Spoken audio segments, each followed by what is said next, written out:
भगिनी मैडम जो आग्रह रखी छात्र छात्री उत्कल करती छात्र छात्री को किसी बाध्य होगा।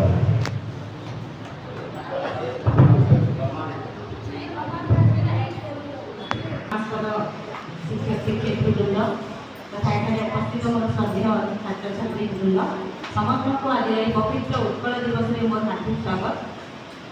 आज हूँ आम स्वतंत्र दिवस एमती आज हूँ आम एक गौरवर दिवस ये दिवस आम दिवस की पालन करूँ आम जो ओडिया बोली गर्व करूँ ओडिशा बोली गर्व करूँ स्नेह गुड़ाक महामनीषी मैंने जहाँ आज आम ओडिया जहाँ आज आम ओडिशा अच्छू से स्नेह दिवस आम उत्कल गौरव किए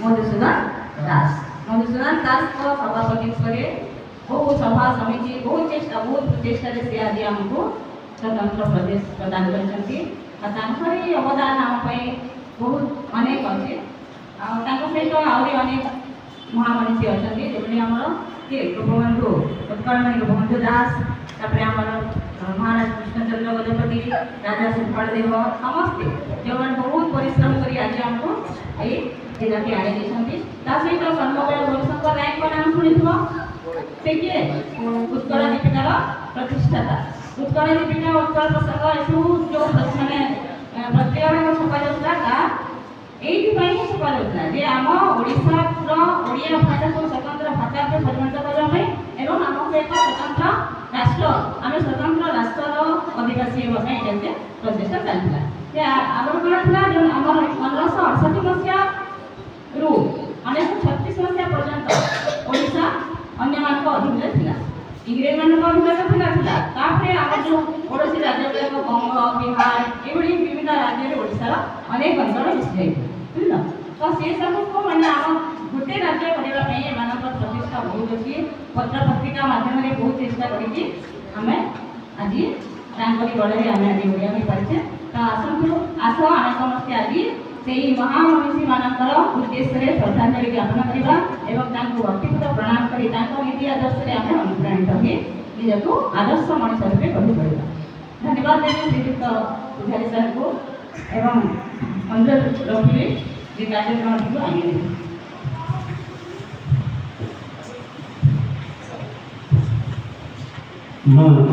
आम विद्यालय वरिष्ठ शिक्षयित्री दीपिका मैडम कही किसी कहे महोदय एवं उपस्थित गुरुकुल वृंद और मोर श्रद्धेय छात्र छात्री आजिका उत्कल दिवस को समस्त को सुस्वागत।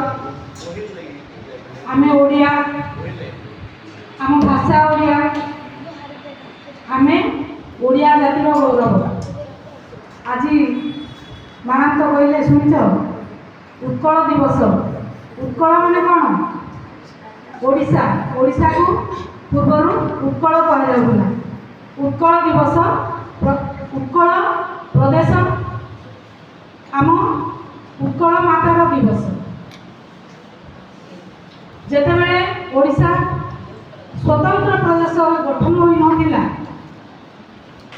सब राज्य रे विक्षिप्त होई मिसिकी थिला को राज्य रे टिके थिला आम एरिया आउ को राज्य रे खंडे थिला आउ को राज्य रे खंडे थिला ए जो महामनीषी माने समस्ते मिलमिशि बहुत त्याग करे कौन करछंती उत्कल को गौरव आनी देछंती उत्कल को स्वतंत्र ओडिशा प्रदेश रे परिणत करछंती एई एप्रिल 1 तारिख तेणु आज दिनर महत्व बहुत बेसी कहुए ओडिया बोली तू मने गर्व कही चालरे टेकी तो मथा नीति मने मने गुणी हे उठा पूर्वपुरुषंक कथा এই আমার যে পূর্বপুরুষ মানে আমার উৎকল মাতাঙ্কর সম্মান রখিছন্তি स्वतंत्र ओडिशा प्रदेश में गढ़ी आम ओडिशा को उन्नति पथरे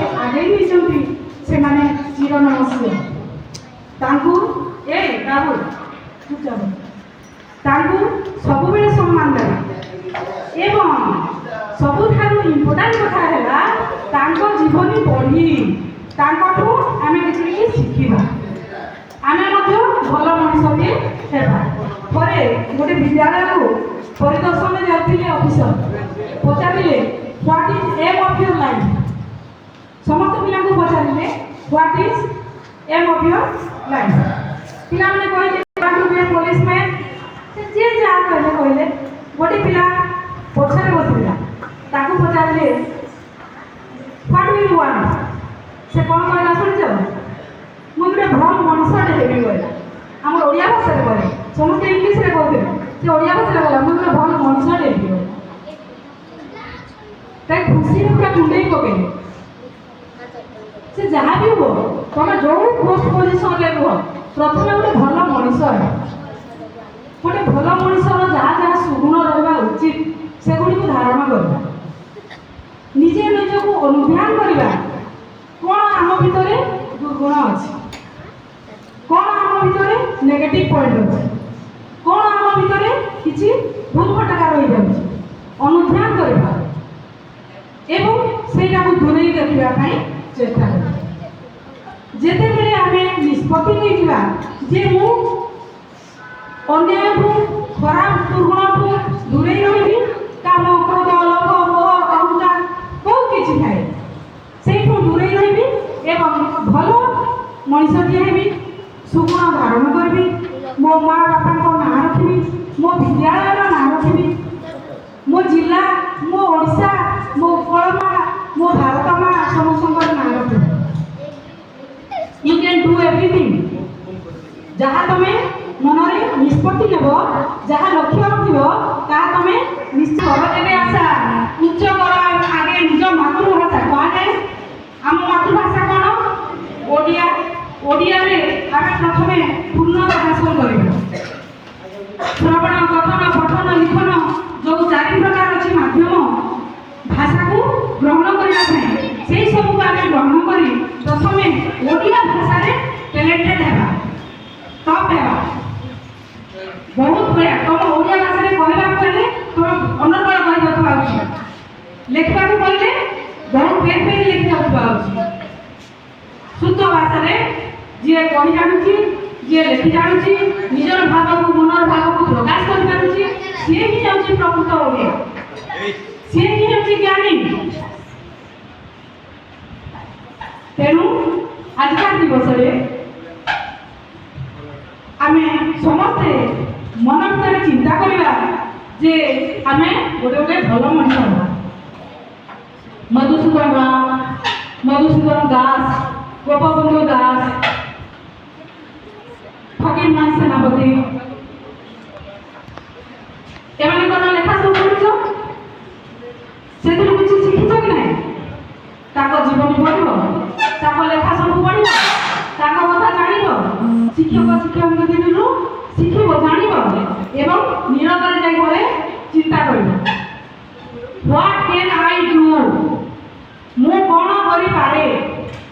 ଭଗବାନ ଏଭଳି କୌଣସି ମଣିଷ ନାହିଁ ଯାହା ଦେହରେ କି ଭଗବାନ କିଛି ସୁଗୁଣ ଦେଇନାହାନ୍ତି। ସମସ୍ତଙ୍କର ଭିତରେ କିଛି ନା କିଛି ସୁଗୁଣ ଦେଇଛନ୍ତି, ଟ୍ୟାଲେଣ୍ଟ ଦେଇଛନ୍ତି। ଟ୍ୟାଲେଣ୍ଟ ନ ଦେଇ ଭଗବାନ ପୃଥିବୀ ପୃଷ୍ଠକୁ ଆମକୁ ଛାଡ଼ି ନାହାନ୍ତି। କିଏ ଭଲ ଚିତ୍ର କରିପାରିବ, କିଏ ଭଲ ଡ୍ୟାନ୍ସ କରିପାରିବ, କିଏ ଭଲ ଭାଷଣ ଦେଇପାରିବ, କିଏ ଭଲ ଖେଳି ପାରିବ, କିଏ ଭଲ ଆଉ କ'ଣ କରିପାରିବ, ପାଠ ପଢ଼ିପାରିବ, ବିଭିନ୍ନ ପ୍ରକାର। ଯାହା ବି ହବ, ଖାଲି କଲେକ୍ଟର ହେବା କି ଡକ୍ଟର ହେବା, ଇଞ୍ଜିନିୟର ହେବା, ଶିକ୍ଷକ ହେବା, ଖାଲି ସରକାରୀ ଚାକିରିଆ ହେଇ ନୁହଁ, ଯେକୌଣସି ଫିଲ୍ଡକୁ ଯାଅ, ଉତ୍ତମ କୃଷକ ଜଣେ ହେବ। ଯଦି କୃଷକ ହେବ, ନମ୍ବର 1 କୃଷକ ହେବ, ସେଇଟା ଚେଷ୍ଟା କରିବ। ମୁଁ ଗୋଟେ କୃଷକ ହେବି କିନ୍ତୁ ନମ୍ବର 1 କୃଷକ ହେବି। ମୁଁ ଗୋଟିଏ ସୈନିକ ହେବି, ମୁଁ ଗୋଟିଏ ସମାଜ ସୁଧାରକ ହେବି, ସମାଜର ସେବକ ହେବି, କିନ୍ତୁ ନମ୍ବର 1 ହେବାକୁ ଚେଷ୍ଟା କରିବା।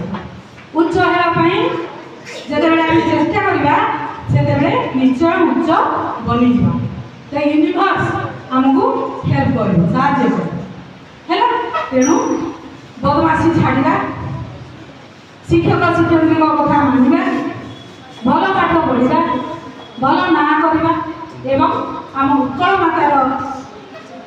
ଗୌରବକୁ ଆଗକୁ ବଢ଼େଇଲେ। ଏତିକି କହି ମୁଁ ମୋର ବକ୍ତବ୍ୟ ଶେଷ କରୁଛି। ସମସ୍ତଙ୍କୁ ଧନ୍ୟବାଦ।